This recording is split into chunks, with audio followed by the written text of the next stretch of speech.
ஒரு ஆண்கிட்ட அந்த emotional bonding கிடைக்கலன்னு சொல்லிட்டு நீங்கள் இன்னொரு ஆண்கிட்ட போகும்போது, உங்களோட ரிலேஷன்ஷிப் போகும்போது, ஸோ அந்த ஆண்கிட்டையும் எப்படி எதிர்பார்க்க முடியும்? பேசிக்கலி தே ஆர் மென், அவ்வளோதான். அவங்க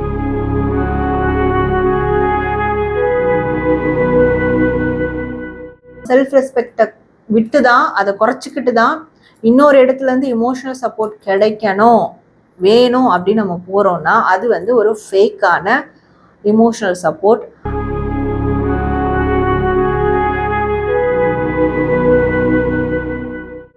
முதல்ல அவங்க செய்யக்கூடியது வந்து ஃபினான்ஷியல் இண்டிபெண்டன்ஸ் தான் பார்ப்பாங்க. நம்ம எவ்வளோ சம்பாதிக்கிறோம், நம்மளுக்கு எவ்வளோ வருமானம் இருக்குது, நம்மளால் சம்பாதிக்க முடியுமா, ஏன்னா ஃபினான்ஷியல் நீட்ஸ் அவங்களுக்கு இருக்கும்.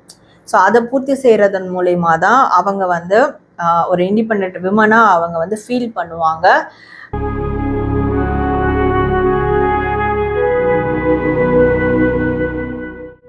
இப்படி தனியாக வாழக்கூடிய பெண்கள் மனம் சோர்ந்திருந்தாலோ அல்லது மன தெளிவு கிடைக்கணும்னு நினைச்சாலோ ஹீலிங்ல என்ன மாதிரி விஷயங்களை அவங்க பின்பற்றணும்?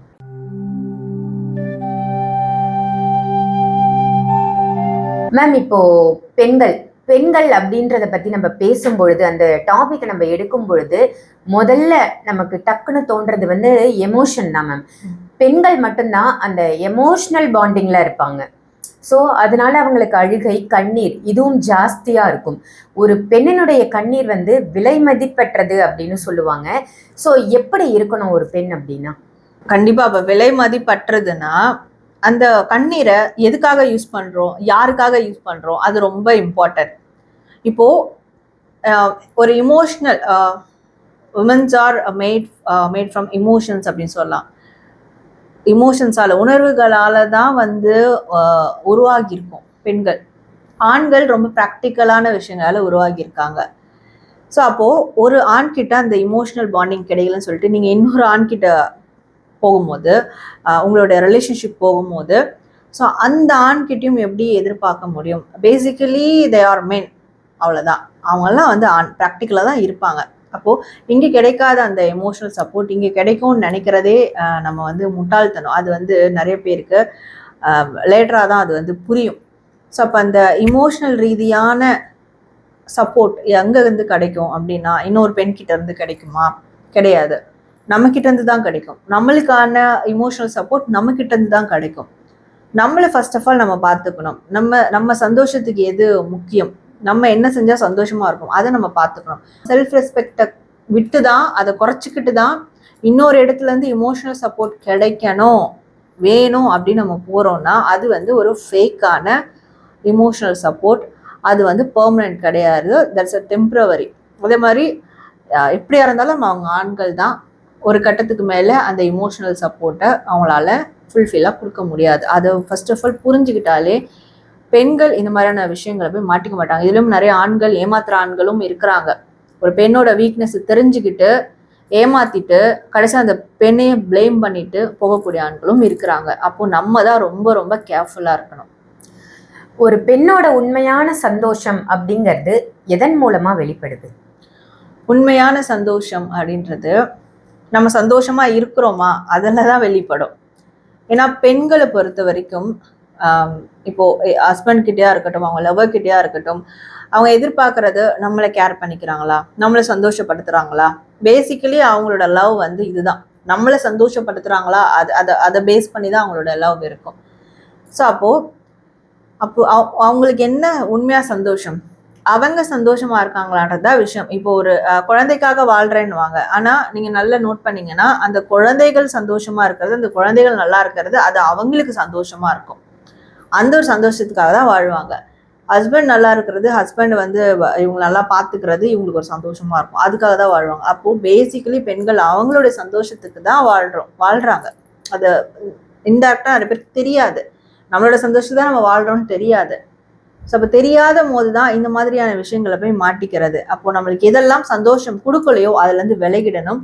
எதெல்லாம் சந்தோஷம் கொடுக்குதோ அதை நம்ம வந்து கண்டினியூ பண்ணுறது நல்லது. ஆனால் அதுக்காக டாக்ஸிக்கில் போய் மாட்டிக்க கூடாது. ஸோ நம்ம சந்தோஷமா இருக்கிறது மட்டும்தான் உண்மையான சந்தோஷமே தவிர்த்து வேற எதுவும் கிடையாது.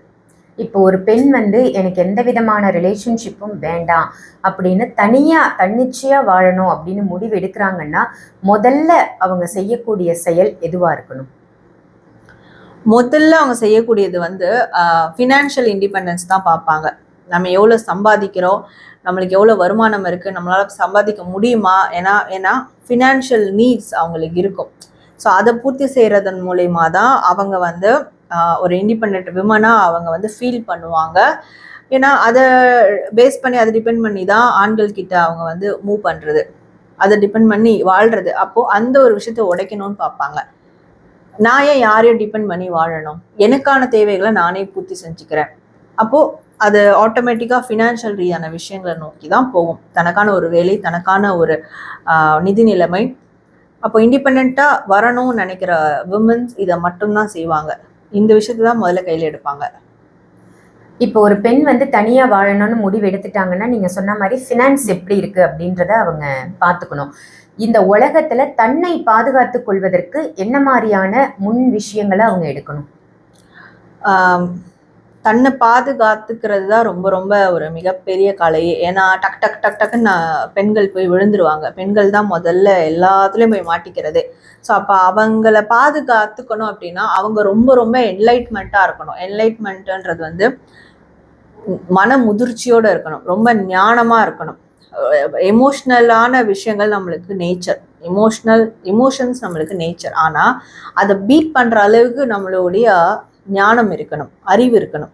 ஸோ அப்போ அறிவை எப்போ வளர்த்துக்கிறாங்களோ அந்த பெண் கண்டிப்பாக தப்பான ட்ராப்பில் மாட்டவே மாட்டாங்க. நீங்கள் உடனே வந்து கேட்கலாம், பார்க்குறவங்களுக்கும் டவுட் வரும், நிறைய அறிவார்ந்த பெண்கள்லாம் வந்து ட்ராப்பில் மாட்டிக்கிறாங்களே, தப்பான ஒரு வழியை நோக்கி போயிட்டு இருக்காங்களே, தப்பான ஒரு சொசைட்டியில் வாழ்கிறாங்களே அப்படின்னு. அவங்கெல்லாம் உண்மையாகவே அறிவார்ந்த பெண்கள் கிடையாது. அதுக்கு முன்னாடி ஒரு ஃபேக்கான ப்ரொஜெக்ஷன்ஸ் இருக்கும். உண்மையாக அறிவாளியான பெண்கள் எந்த ஒரு தப்பான ட்ராக்லையும் மாட்ட மாட்டாங்க. ஏன்னா அவங்கள அந்த ஞானம், என்லைட்மெண்ட் அது வந்து அவைக்கன் பண்ணிக்கிட்டே இருக்கும். நீ போகிற ரூட் தப்பு, இன்கேஸ் தப்பான வழியில் அப்படி கால் எடுத்து வச்சிட்டாலும் இனிஷியல் ஸ்டேஜ்லேயே அவங்க பேக் அவுட் ஆகிடுவாங்க. ஸோ அதனால் அறிவார்ந்த பெண்கள் எப்போவுமே தப்பான விஷயத்துக்கு போக மாட்டாங்க. அப்போது அறிவை, ஞானத்தை நம்ம வளர்த்துக்கிறது தான் ஒரு இண்டிபெண்ட் உமன் எந்த ஒரு நெகட்டிவிட்டிலையும் மாட்டிக்காமல் இருக்கிறதுக்கு தற்காப்பாக நம்ம காப்பாற்றிக்க முடியும்.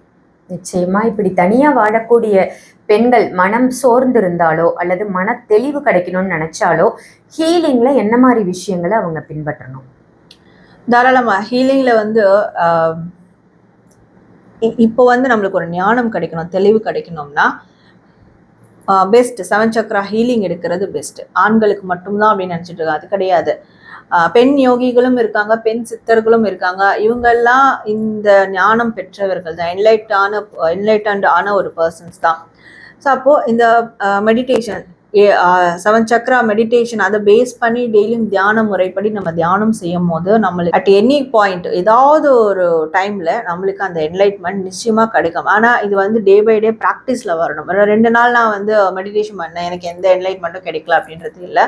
டெய்லியும் தியானம் பண்ணுறது மூலயமா நம்மளுக்கு இந்த 7 சக்ரா ஆக்டிவேஷன், இந்த தியான முறைப்படி போகும்போதும் நம்மளுக்கு அந்த தெளிவான சிந்தனை வந்து ஏற்படும். இது வந்து இன்ஸ்டன்ட் ஹீலிங்காக நம்ம கொடுக்க முடியாது. ஸோ அப்போது அடிக்கடி நம்மக்கிட்ட இருக்கக்கூடிய ஹீலிங், ஸோ இது வந்து மந்த்லி பேசிஸ் ஹீலிங்கும் இருக்கும், வீக்லி பேசிஸ் ஹீலிங்கும் இருக்கும். இந்த மாதிரி தொடர்ந்து ஒரு ஹீலிங் 7 சக்ரா பேசிஸ் ஹீலிங் இருக்கும். ஸோ அது அப்கிரேட் வெர்ஷன் இருக்கும். இந்த மாதிரி ஹீலிங்கிறது நம்மளுக்கு அடிக்கடி எடுக்கக்கூடிய ஒன்று. எப்படி டெய்லியும் 3 வேளை சாப்பிட்றோம், அந்த மாதிரி ஹீலிங் வந்து நம்மளுக்கு தேவையான ஒன்று. ஸோ அதை தொடர்ந்து அதை நம்ம எடுத்துக்கிட்டே இருக்கும் போது தான் இந்த ஒரு என்லைட்மெண்ட்டுக்கான வழி கிடைக்கும்.